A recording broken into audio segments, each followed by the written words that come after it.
Welcome to the Dinosaur George podcast, a show about paleontology and other earth sciences.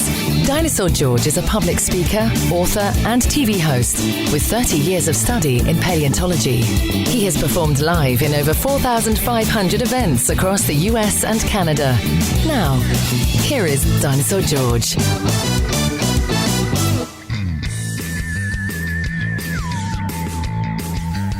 Well, hey, everybody, as promised, I said I was going to record these, and by gosh, that's exactly what I'm doing. So here's the next podcast. In this one, I'm going to talk about animal sounds, dinosaur sounds, not animal sounds, a little bit of animals, but dinosaur sounds in particular. And then I'm going to do some questions and answers, and I had a couple of people call in on Skype. And so what I may do with Skype, I enjoyed doing that. It worked out really cool. It was sort of a test. I enjoyed it where you guys can simply call in and you can ask your questions and I can interact with you live, which is much more fun than me reading your questions and answering them that way. So what I may do is in the future, we'll try to post specific days and times that I will be on Skype instead of being vague and saying I'll be on it all day Saturday, that kind of thing, because clearly I can't be on it the entire day, and it's hard for you guys to figure out, well, when can you get through? So I'm going to try to do that. I'm going to try to figure out dates and times. We'll post all of those on my Facebook page, the Dinosaur George Facebook page. So if you'd like to follow me on Dinosaur George Facebook page, that's where you're going to get the information about what days and times I'll be taking Skype calls. I may also, if you'll write to me and say I'd like to participate, maybe I can set up a time and date that works for you. I know for a lot of you that are outside the country, time is a difficult thing. So, we've got to make sure we're doing it at a time that is convenient for both of us. So anyway, I'll do that. But for now, again, I'm going to talk a little bit about dinosaur sounds. You'll listen to the Skype interviews I did with two of my friends, and then I'll follow it up with doing a few Q&A. So anyway, let's go. Let's get into it. One time I was speaking to a group of paleontologists, and the subject turned to dinosaur sounds. One of the paleontologists said, "Why do all these TV shows and movies show dinosaurs roaring throughout the entire show?" Well, the main reason is because silent movies haven't been around since 1927. I'm sorry. No, seriously, though, you can't have a show where your main characters are not making sound. The majority of the public watch these shows, and they're not watching them for the science necessarily. Most of them are watching it for entertainment. And so you can't have your dinosaurs just gurgling or chirping like a little bird. It just wouldn't be of interest to the majority. I can understand and I appreciate, paleontologists and dinosaur fanatics who, don't necessarily agree with that concept that they could make those noises, but it is actually important for the average viewer to do that. Like, for instance, when you think of Jurassic Park, you immediately think of that iconic roar of that Tyrannosaurus Rex, that booming roar. That made you stand up out of your seat and go, oh my gosh, that thing is a monster. Now imagine had they had it gurgling like a crocodile or chirping like a bird.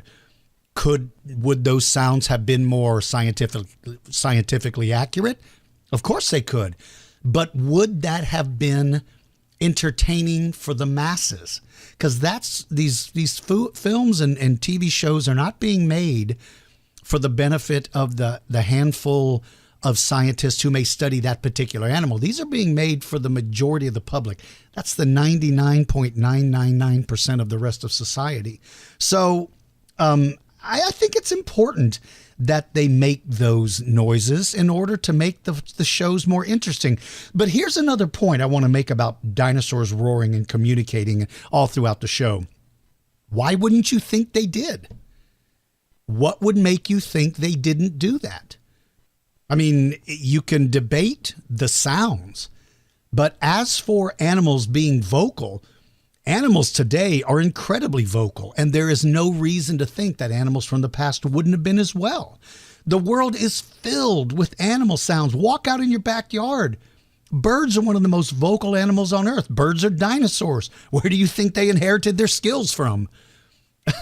The robin in your backyard learned from that velociraptor how to have a range of sounds. Now, I'm not saying that velociraptors had the same vocalization abilities as birds. I'm not saying that. But what I'm saying is that animals use sounds. They've been doing it since the beginning of time, and there's no reason to think that dinosaurs didn't do the same thing. I mean, look, communication, especially over long distances, is very important to animals. Cows, horses, dogs, cats, bears, hyenas, lions, tigers, elephants, all of these animals vocalize all throughout the day, and in many cases, all throughout the night. Listen to coyotes. They're vocalizing all night long because it's an important part of their behavior and, quite frankly, their survival. So why would we think dinosaurs didn't do that? So again, I can appreciate the concern that the sounds being utilized don't have much science basis behind them, if any. I can appreciate that. But animals today are very vocal, and they need to be. And vocalization is a way to maintain your connection with your herd or your pack. It's a great way to signal if danger has been discovered. You can use sounds to scare or intimidate rivals. Or in the case of carnivores, you can use your vocalization to panic the herd so that they all take off running, so it allows you to spot the weakest member of the group. Lions do that today.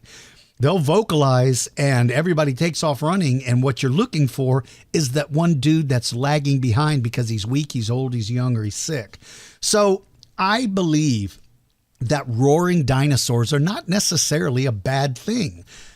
They may not have the sounds correct, but I still believe they were very vocal. And that is my 2 cents worth about the sounds of dinosaurs. If you have an opinion about that, go to our podcast, go to dinosaurgeorge.com, click on the podcast, leave your comments in the column, or if you are listening to this on YouTube, please feel free to leave your comments. I would love to hear your opinion as well when it comes to that roaring, screaming dinosaur that scares the tar out of everybody. It's time to ask Dinosaur George. In this segment, George answers your questions about paleontology. If you would like to leave a voice message, call us at 210-888-9077. This is not a toll-free call, so children, please ask your parents' permission. If you would like to submit your question in writing, go to dinosaurgeorge.com and click the Ask Dinosaur George page.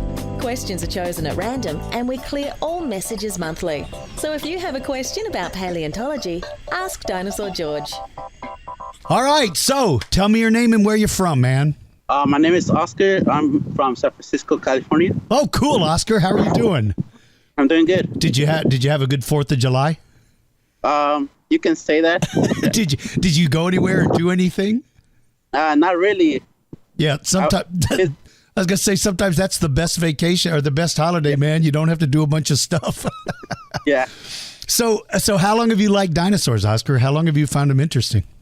Well, when you started doing Dinosaur Fight Club, I started seeing it, and I found it interesting, and I started reading some books and videos, and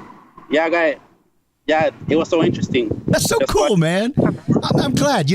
I tell you, I really had a good time making the Fight Club videos. I wish we could have done a second season, but it didn't work out. So what the heck? But I've met so many neat people because of that. That's too cool.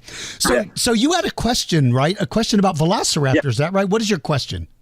Well, I was just wondering, how many do you think? How many velociraptors were in the pack? Do you know? Ooh, that's a brilliant question, Oscar. There's no way to know. Now, sometimes with raptors, we can find evidence where a bunch of them died together. And the idea behind that is, well, if they died together, that probably means they were living together. So let's say if we found 5 of them together, you go, well, okay, those 5 died together. So that probably means they were at least in a group. But there's no way to know how big the group is, because unless they all got killed at the same time, you would know. So my guess is then we look at living animals like wolves, for instance. Wolves limit the size of their pack based on the size of their prey. So, for instance, if wolves are going to live in a group of 10 and they're hunting things like buffalo, you need about 10 wolves to kill a buffalo because that's a big animal, right?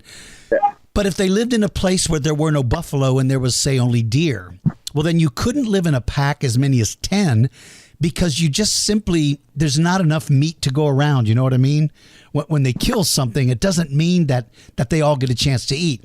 So I think the pack size would be determined by the size of their prey. And if raptors are going to be hunting something big like hadrosaurs, man, you might have seen 15 or 20 of them in a pack because it may have taken that many, to kill one. But if they were hunting smaller things, and let's say Velociraptor, for instance, we know that he's living alongside of Protoceratops, the little cousin of Triceratops. It wouldn't take many raptors, I think, to kill a proto. So maybe the packs could be as small as 2 or 3 versus, a pack that's hunting something big might needing 15 to 20 in a group. But man, that's a great question. Do you have any idea? What do you think? What do you think the pack size would be? To be honest, I don't know. Raptors are one, I think, my favorite dinosaurs. Oh, yeah. I find thing. I don't know. Probably I was thinking around like the same amount, 10 to 15. Yeah. I was guessing. Yeah, and I think you're right. And listen, raptors were the worst animals that ever lived. My God, those things are incredible. When you look at their skeletal design and their weapons and the fact that they probably hunted in packs, and then you combine that with a brain that's relatively big compared to body size, that makes them pretty smart animals, makes them very dangerous animals. I mean, getting up against a pack of raptors would have been the worst thing you could do because they're so bad. They're such bad dudes. Yeah. Well, cool, man. Any other questions? Anything else? One other question is right now I'm majoring in earth science. Yeah. I want to become a paleontologist in the future. Nice. I was wondering that's actually a good path to become a paleontologist. Well, yeah, absolutely. Listen, earth science that's the history book of life. I mean, it's you have to understand the planet. You have to understand environmental change. You have to know how to read the rocks. I mean, yeah. to understand geology. So, yeah, listen, man, that's a great start. Are you in college now? Are you in high school? Yeah, I'm in San Francisco State, my 3rd year. Nice, man. Nice. Congratulations. Well, yeah, listen, that is a great way to get started. The things you want to focus on, you definitely want to focus on geology because geology takes it even more into, the realm of the rocks. You got to be able to read the rocks. That's the biggest thing you've got to do because if you don't know the age of the rocks, you couldn't possibly know where to begin to look. You know what I mean? Yeah.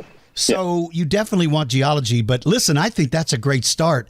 And man, I hope you follow that dream and I hope it comes to fruition. I think you would absolutely love paleontology. I mean, it's just, the best thing about it, Oscar, is that we don't know all the answers. And that to me is exciting.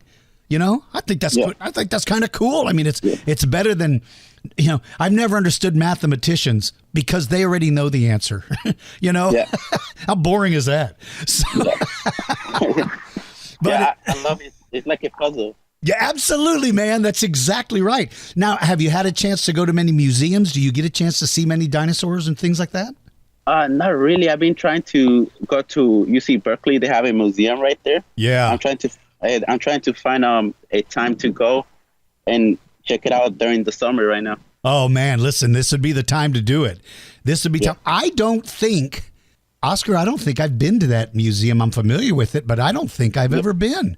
I don't think I've ever been. So, man, if you go, I hope you take some pictures and contact me back and send me some pictures. I don't know what's there, but any museum is a good museum in my opinion. All right. Yeah, same here. Cool. Yeah. Well, listen, Oscar, I've really enjoyed talking to you, man. And I hope anytime you see that I'm on Skype, man, call me immediately, anytime, even if it's just to tell me you went to the museum or something. And I appreciate it very much, man. Same here. Thank you. You're very welcome. Hey, man, tell us your name and where you're from. Hey, my name is Hugo van Maurik. I'm from Zulen. It's a small town in the Netherlands. Hugo, you and I have been friends on Facebook for years, man. It's good to see you again. How you been? Busy as ever. What time is it there in the Netherlands?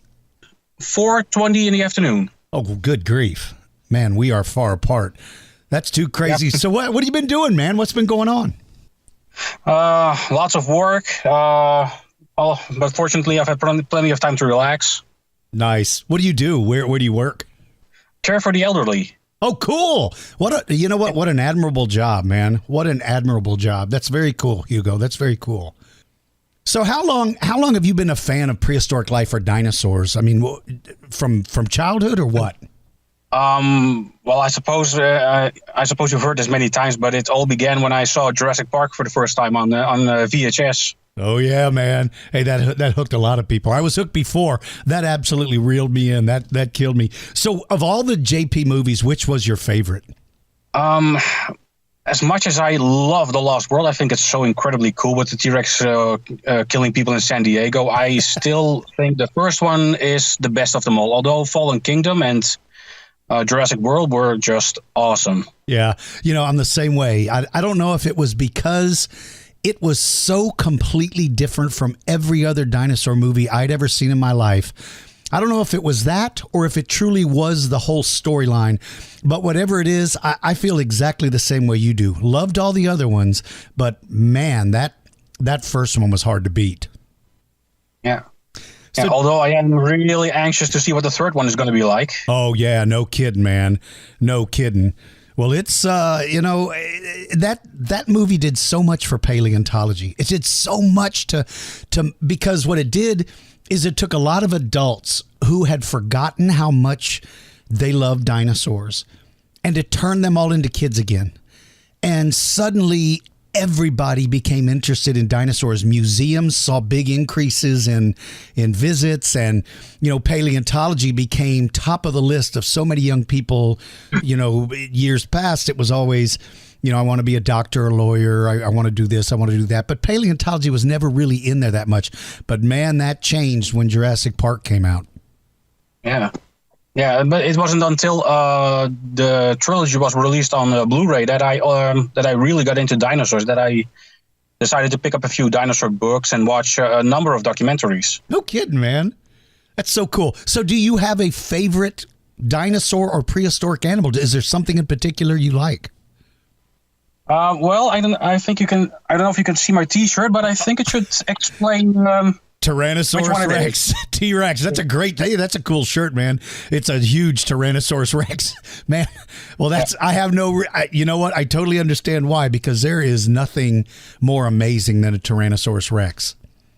Now, don't get me wrong. I really, really like Allosaurus as well. Oh, well, you're in my book then. That makes that just solidified you're my friendship. Even though we've known each other for years, we just became best friends because everybody knows Allosaurus is my absolutely favorite dinosaur.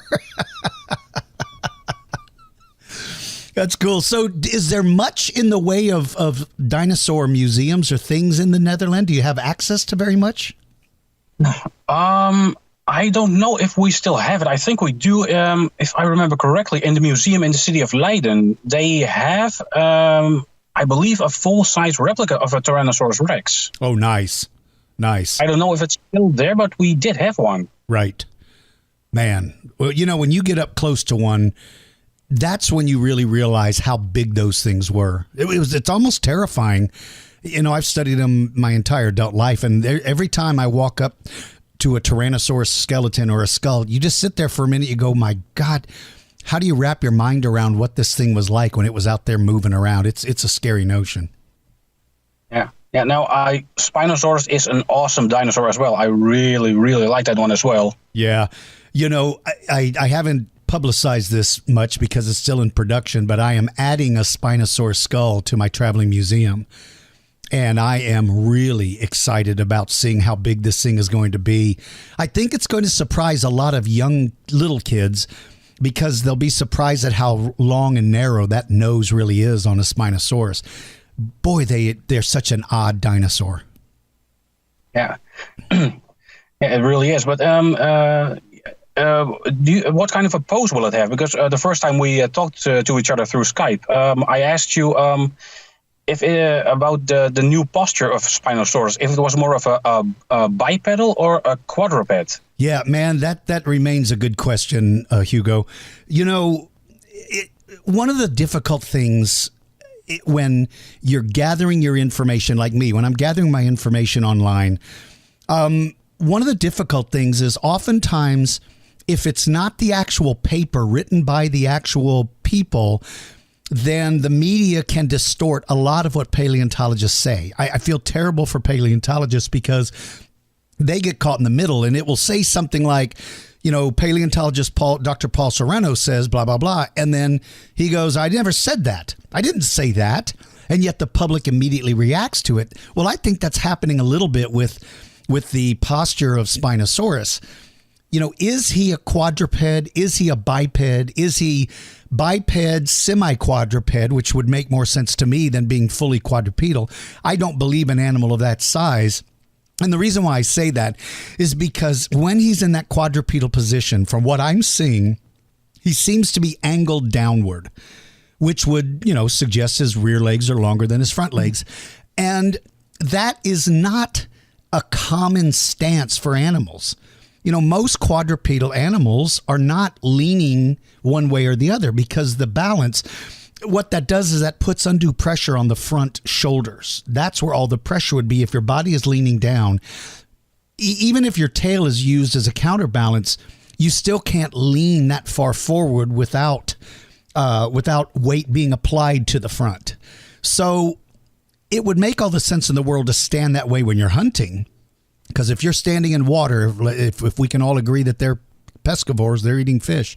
If you're standing in water all day long, of course, standing on all fours is of tremendous value because that's distributing the weight equally among all four of your limbs. If he stood on his back legs all day, I don't think he could do it. He's not like a crane, he's not like a bird. So my best guess, based on what I've seen, is that they are bipedal, semi-quadrupedal, but quadrupedal when they are hunting. I don't know. What are your thoughts? Have you had a chance to look into it? What do you think? I haven't come across any recent theories or stories, but I'd like to believe that it would have been a biped primarily, but a quadruped if it would have needed to be. Right. And that's kind of where I fall in that as well. And again, I don't have access to the actual papers that were written, so I can't really scrutinize who said what and why they feel that way. I know there's basically two camps, but this happens all the time in paleontology where there's one camp where everybody thinks this and there's this other camp where that group thinks that. And oftentimes they just bang heads all day long, but that's the essence of science. You have to have that. You can't. The minute science becomes a club and everybody's in or everybody's out, that no longer is science. That's politics and that's crap and that ruins science.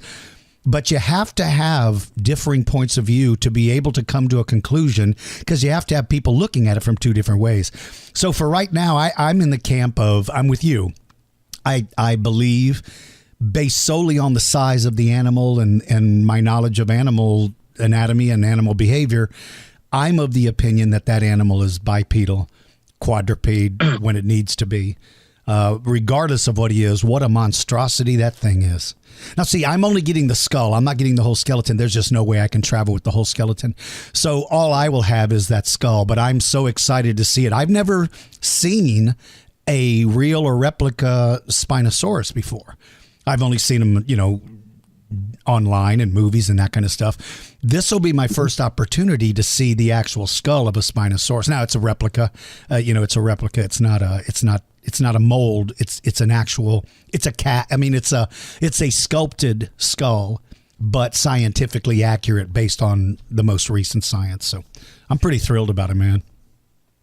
Yeah, I can imagine. But considering that Spinosaurus is related to Suchomimus, Baryonyx, Irritator, and Megaraptor, do you believe that it would also mean that they would have had a similar posture like Spinosaurus? Wow, that's a good question, Hugo. I've never given that any thought, but that's a very good question because if behaviorally, they're doing the same thing as a Spinosaurus, and there's no reason to think they're not. I mean, I would imagine they're fish hunters as well. Do they then possess that ability to be quadruped? Because they would need to be, again, from my opinion of hunting, if you're hunting all day long, you don't want to stand on your hind legs all the time. Now, let me get back to that. One of the benefits of standing on your hind legs is it gets you a little bit higher up. You know, with that forward slanting body style, it would limit the depth of the water you could stand in because your snout would be underwater all the time. So maybe in deeper water, they went to 2 legs, but in the more shallow. But anyway, getting back to your question. So if they are indeed all of the same body shape and design, which they appear to be, do they do that as well? Man, what a good question, Hugo. Now, they do not have that big sail. And my opinion of the sail is that it is to try to recover body temperature. You know, even if the water is just 1 degree cooler than your body temperature, it's going to suck the heat out of your body. Water does that. That's what it does. So even in the hottest summer days here in Texas, you can swim all day, but you get out of the water and you're shaking and you're shivering because the water has stolen the heat from you. So I believe that sail would have been used by Spinosaurus to at least have a way to recover that body heat. But with the other guys not having it, it brings to the question, why not, if they're doing the same thing? So maybe they are more shallow water hunters and the majority of their body wasn't submerged. Therefore, they're not losing the same amount of heat, whereas Spinosaurus might have been the dude that goes way deeper into the water. He may have been more semi-aquatic. Maybe he's better at swimming. Maybe he's spending more time. So he has the sail, I think, to be able to replenish the lost heat without having to leave the water to lay in the sun like a crocodile. He's not going to bask. But to the other guys then, well, why wouldn't they have that same ability to switch to, you know, semi quadruped versus, I mean, I don't know. I don't know why you wouldn't. What are your thoughts on it? Well, looking at other dinosaurs that are related to the same family, I mean, the raptors, the tyrannosaurs, the horned ceratopsians, they all have a relatively similar pose, the same kind of body design, the shape. Right. So unless Spinosaurus would have evolved completely different for whatever reason, because of the environment it lived in, because of other predatory dinosaurs it might have had to compete with, like Carcharodontosaurus, for instance, I personally believe it would not have been all that different from its relatives. Well, I agree with you, and that's well put. You know, who you live with often determines how you live. And living with Carcharodontosaurus, maybe that made Spinosaurus spend more time in deeper water simply because you have that guy as a neighbor, and you don't want to hang around that dude. So maybe Spinosaurus's behavior was a little different than these other ones, the other ones that you just mentioned, the baryonyx and all that group. But I agree with you. I think you're right. I think that they have enough similarity. I mean, they're certainly similar enough to be in the same family. And so they probably did have the same ability to drop down into that quadruped posture. I would love to see, I don't know if I've ever seen an image of baryonyx or Suchomimus ever actually in the water. I think every image I've ever seen, they're always drawn on land. They're always shown as terrestrial. And I don't think I've ever seen anybody create an aquatic version or being in an aquatic environment. But boy, I think you're right, Hugo. I think because they were so similar, you know, I'd be interested for all the listeners and those that are listening to it on YouTube, would love for you guys to drop in your comments about what Hugo proposed. And that is, do you think that Spinosaurus's family members, that's Suchomimus, baryonyx, Irritator, and Megaraptor, do you think they were semi-aquatic? Do you think they were bipedal, quadrupedal, or both? That's a good question, Hugo. I hope people will join in and give us their opinion on that. Yeah. Well, but also regarding Spinosaurus and its sail. in one of your older YouTube videos, someone asked you if Spinosaurus was indeed taller than Tyrannosaurus Rex and Giganotosaurus, and you said that it was, especially when you include the sail on its back. But in one of your most recent podcasts, I think it was with Dr. Devin O'Brien, with whom you spoke about Smilodon, I think it was. Right. Yeah. One of the things you mentioned to him was that nature is such an amazing thing that it doesn't just put something on an animal and without it serving some sort of a purpose. Now, the sail of Spinosaurus, we still don't know what its purpose was, but what you just said about it regulating its body temperature is, I believe, the most likely possibility, or it could have also been used to attract a potential mate. But in either case, in both those cases, it would have been essential to its survival. And because of that, I believe we should include it into its total height. So that if I would have put together a dinosaur book, and I would have put the specifications, if you will, of Spinosaurus into it, I would have said its height is so many feet, including its sail, because it was essential to its survival. You know, that is an absolute brilliant observation, and you are completely right. You are completely right. For me to have said, see, and I do that all the time, Hugo. I do that all the time. People always said, is Spinosaurus bigger than T-Rex? Well, I have this, because I like Tyrannosaurus Rex, I have this thing of wanting to defend him, you know, which is not scientific. That's not the proper science. That's just me being me. And so I always throw in this caveat, well, yeah, Spinosaurus is taller if you include the sail. But your point is completely valid. Well, that would be like saying, well, yeah, T-Rex is taller than Allosaurus if you include his head. Well, of course you include his head. You know, it's part of him. So that's a very, very legitimate, that's a very, very good point, Hugo. And I almost... like a ray of sunlight just kind of shone into the studio right now. It kind of dawned on me that you're absolutely correct. That sail is too large. It would take a tremendous amount of resources just to grow those vertebrae, those vertebral column, those spines growing up. That's a tremendous amount of energy to create that in an animal. And it's not doing it for the fun of doing it. It's doing it to serve a purpose.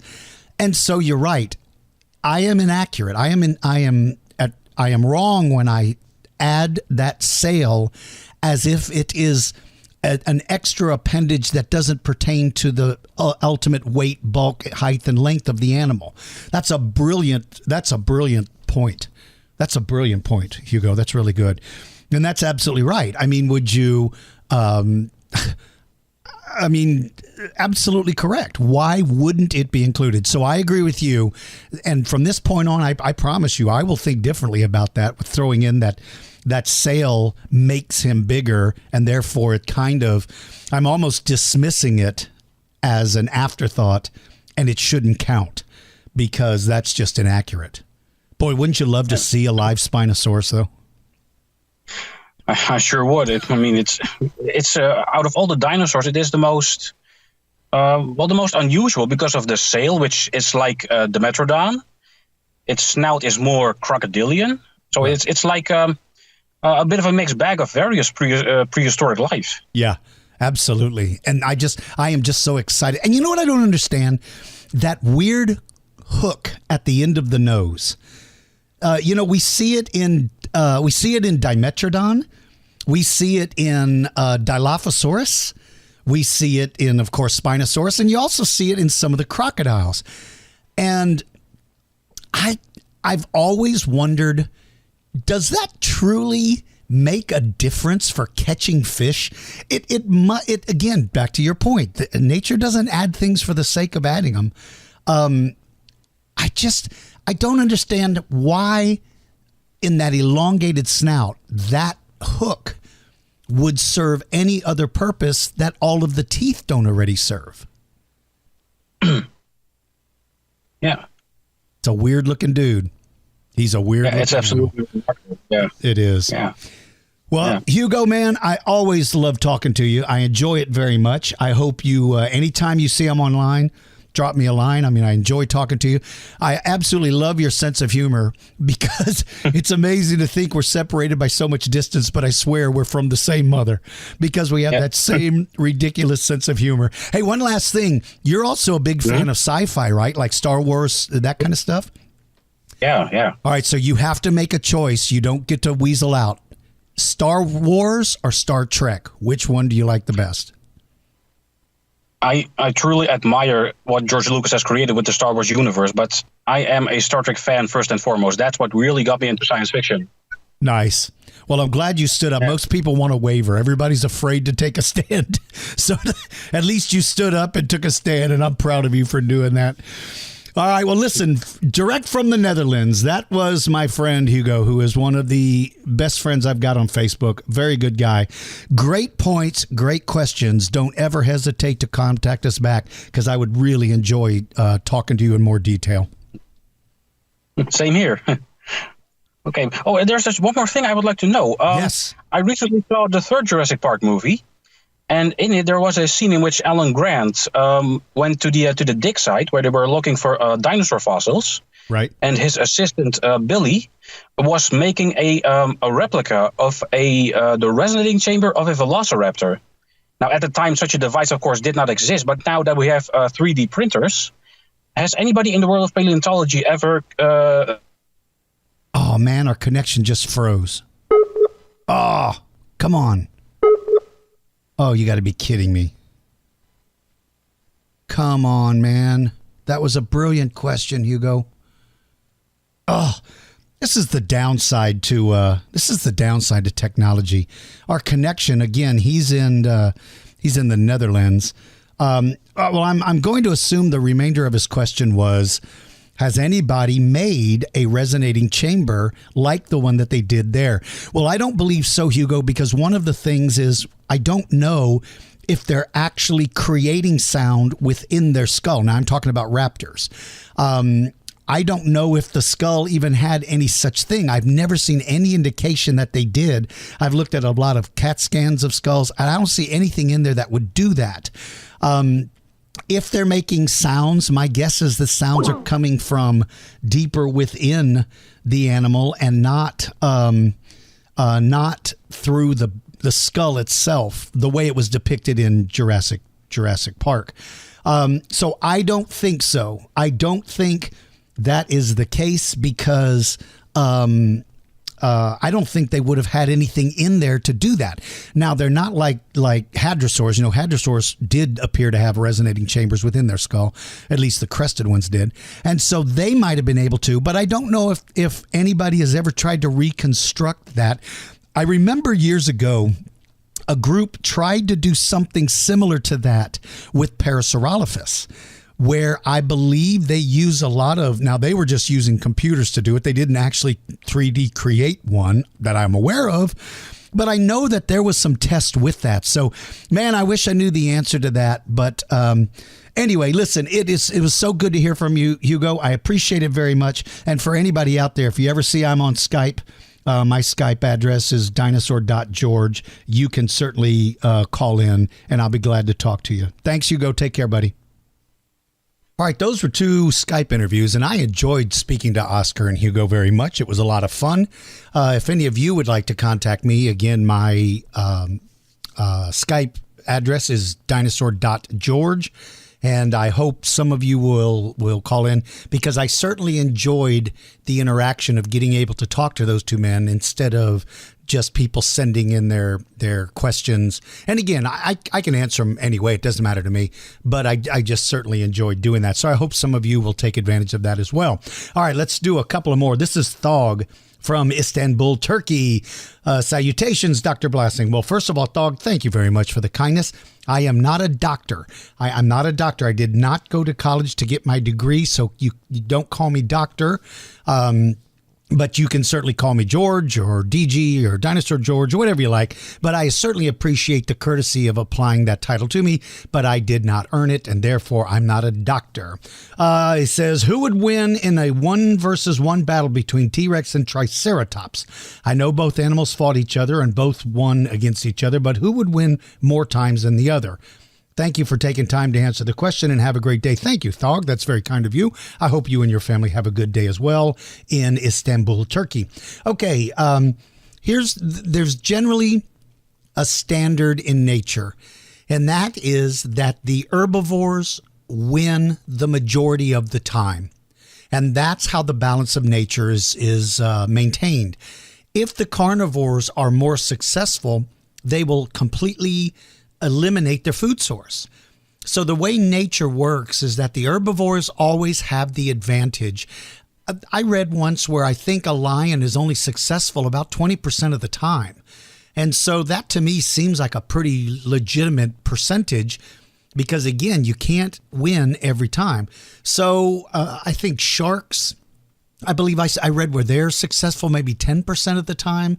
And so I would say that in a 1-to-1 battle, Triceratopses always are going to be the one to put your money on, because it probably is going to be successful at least 80% of the time. So that would be my opinion of that. I know for the T-Rex fans out there, you like to think of your animal as being the king and winning every time, but that just doesn't happen in nature, and I don't think it would have happened back then. All right, Theo from Maryland. Dear Dinosaur George, hi, my name is Theo. I really enjoyed your DVD I checked out from my school library. Hey, cool, Theo. I'm glad to hear you like that, buddy. My question is, who would win in a fight with Utah Raptor and Velociraptor? Thanks for teaching me about dinosaurs, your friend Theo. Well, Theo, Utah Raptor and Velociraptor lived at two different times in two different places. So those animals, just so that you know, those animals probably would never have met. I mean, there could have been some overlap possibly, but they probably never saw each other. But let's just say, for the sake of your question, they did. Utah Raptor is so far superior to Velociraptor in everything other than speed that I don't think a Velociraptor would even attempt to fight something like a Utah Raptor. Utah Raptor is more than twice the size of a Velociraptor. Its power, its weaponry are far superior. Velociraptor is really quick, and it would be hard for Utah Raptor to ever get him. But if he ever got his claws on him, unfortunately, that would be the end of that. So again, just for the sake of argument, who do I think would win between those two animals? I believe it would be Utah Raptor without any problem. In fact, I'd venture to say Utah Raptor could take on 2 or maybe even 3 Velociraptors and still come out on top. So that's my opinion. Theo, thank you for taking the time to write. I'm glad you enjoyed my DVD. I'm glad you liked it. And thank you so much. Okay, Hunter from Nebraska. Hello again. Hello, Hunter again. I have a question about dinosaur color. I know we have found out that Microraptor has crow-like colored black feathers. Anchiornis had black, red, and white feathers. Psittacosaurus' skin was apparently a darker brown on top and a lighter tan on the bottom. So how come we haven't figured out what other dinosaur colors were, such as Stegosaurus or Utah Raptor? Thanks for making awesome content, and I hope you are doing well. Well, thank you, Hunter. That's very kind of you. I hope you and your family had a good 4th of July, and I hope you all are doing well as well. All right. If you guys get the opportunity, go back through my archives and listen to the interview I did with, I believe, Dr. Pittman, who did Dr. Laserbeam, my favorite guy, who I did a podcast with color and how they were able to determine the color of Psittacosaurus and these other dinosaurs by using lasers. Well, in order for them to utilize that, they have to have specimens that are fossilized in a way that makes that possible to find. In other words, not all dinosaurs are created equal. When you die in a very arid, dry environment, all of your soft tissue is gone, leaving nothing behind. If you die in a different environment, say a swamp-like environment or something that's devoid of a lot of oxygen, like a mud puddle or something like that, the chances are much greater that you're going to leave behind some of those melanosomes, those pigments that allow to be detected. So when you talk about Stegosaurus, first of all, he's so far back in time that even if it were fossilized in those excellent conditions, it doesn't necessarily mean that the color pigment would still be available for scientists to look at. And with Utah raptors, same thing. You just don't know for sure. I mean, even if they're fossilized in the most pristine environment, it doesn't always mean that they're going to leave behind the clues that help paleontologists understand the color. So it has to do with luck. It has to do with preservation, and it has to do with having the right people and the right equipment to be able to look at those things. You know, the possibility exists that the answers to your questions are sitting somewhere in a warehouse in a museum, and they just haven't they haven't opened up those plaster jackets to reveal what's there. So new technology is allowing paleontologists to go back and review some of the information that we thought we knew. So who knows, maybe one day we'll figure it out. Well, listen, everybody, I hope you enjoyed that. It's always a pleasure to get to talk to all of you.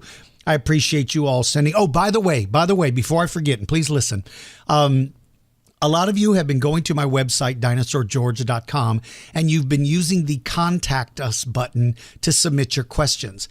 The Contact button doesn't come to me. That form does not come to me. I never see it. That form goes to Michelle and to other people. Michelle doesn't have the time, unfortunately, to be able to answer all of those questions. She doesn't have the time to forward it to me and get me to answer them and respond. So don't use the Contact Us button for that. Use the Ask Dinosaur George page. It's a form just like the contact button, but the difference is that gets routed directly to me. I get to see those firsthand now. They come directly to me. So please, when you go to the website, click on the drop-down menu, look for the Ask Dino George page, click on that, and then submit your question, and you have a much greater chance of it getting to me. If you use the contact button, it just goes into a pile with 1,000 other emails that she's constantly going through, and she has to prioritize what she's doing. She can't, she's busy trying to book the museum and trying to communicate with customers. And so she just literally does not have the time to be able to respond to those. So please, everybody, use that. All right. Follow me on Facebook and Twitter. On Facebook, follow the Dinosaur George page on Facebook. Following my personal page, the George Blassing page, that page is just for fun. I just post nonsense. It's jokes. I don't really post much to do with my business there. If you really want to learn about what I'm doing on the business side, then please follow the Dinosaur George Facebook page. You'll see links to Twitter and everything on my podcast page on my website. And while you're there, if you'll check out the Dinosaur George catalog, I would appreciate it immensely. It helps pay the bills around here, and somebody needs to pay for that Ferrari that I'm going to buy, and it should be you. Take care, everybody. Thank you so much. Thank you for listening to the Dinosaur George Show. Please follow us on our social media links and join our mailing list.